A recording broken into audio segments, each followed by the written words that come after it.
mais uma aula aqui do canal Professor Alisson Santos.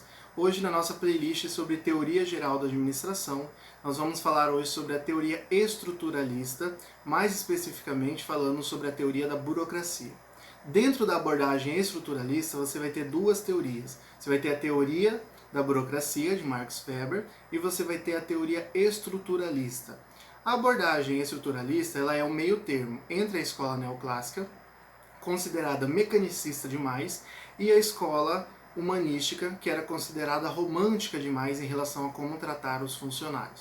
A abordagem estruturalista, com a teoria da burocracia, ela vai surgir no início do século XX com Max Weber e vai ganhar mais força com os seguidores de Max Weber na década de 1930, 1940 e 1950. Bom, Max Weber vai dizer que as pessoas elas têm uma visão errada sobre o que é a burocracia. Geralmente quando você pensa em burocracia, você pensa num acúmulo de papel, em algo lento, em algo tedioso. Mas a burocracia de Max Weber ela não foi criada com esse intuito. Ela foi criada com o intuito de padronizar todas as atividades realizadas dentro de uma empresa. Então qual que é a principal finalidade da burocracia? Padronizar as tarefas realizadas dentro de uma empresa. E ela também tem vários outros benefícios, como tornar previsível as ações dos funcionários, já que tudo que ele deve fazer está escrito, está padronizado. Ela facilita a substituição de um funcionário por outro, porque à medida que ela cria padrões de como as coisas devem ser realizadas e tudo que é feito também é colocado no papel, se um funcionário substitui outro, ele sabe exatamente o que foi feito e aonde parou o trabalho. E ele sabe, porque já tem as normas e regulamentos, da onde ele deve continuar aquele trabalho. Então a burocracia, segundo Max Weber, vai ser a melhor forma de você chegar à eficiência administrativa, ou seja, a eficiência dentro de uma empresa. Vamos aqui a algumas características da burocracia, da teoria da burocracia, segundo o próprio Max Weber. A primeira característica é o caráter legal das normas e regulamentos, ou seja, tudo o que pode ser feito e o que não pode ser feito dentro de uma empresa tem que ser por escrito, tem que ser padronizado e documentado. Segunda característica é o caráter formal das comunicações. Tudo o que for comunicado dentro da empresa deve ser por escrito. Isso é muito comum dentro dos órgãos públicos, em empresas nem tanto. Tudo que você vai fazer, você faz por meio de CI, comunicações internas, e se você vai fazer para fora do seu órgão público, você faz por escrito por meio do ofício. Então tudo que você for se comunicar a alguém, você tem que se comunicar por escrito. Terceira característica, caráter racional e divisão do trabalho.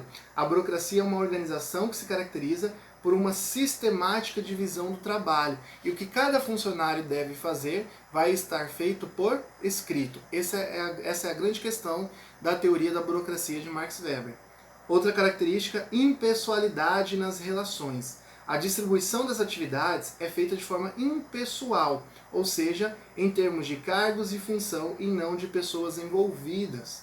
Próxima característica, hierarquia da autoridade. Notem que essa questão da hierarquia, ela vem lá da escola clássica e da escola neoclássica, ou seja, para cada pessoa responde somente a um chefe, questão do princípio da hierarquia.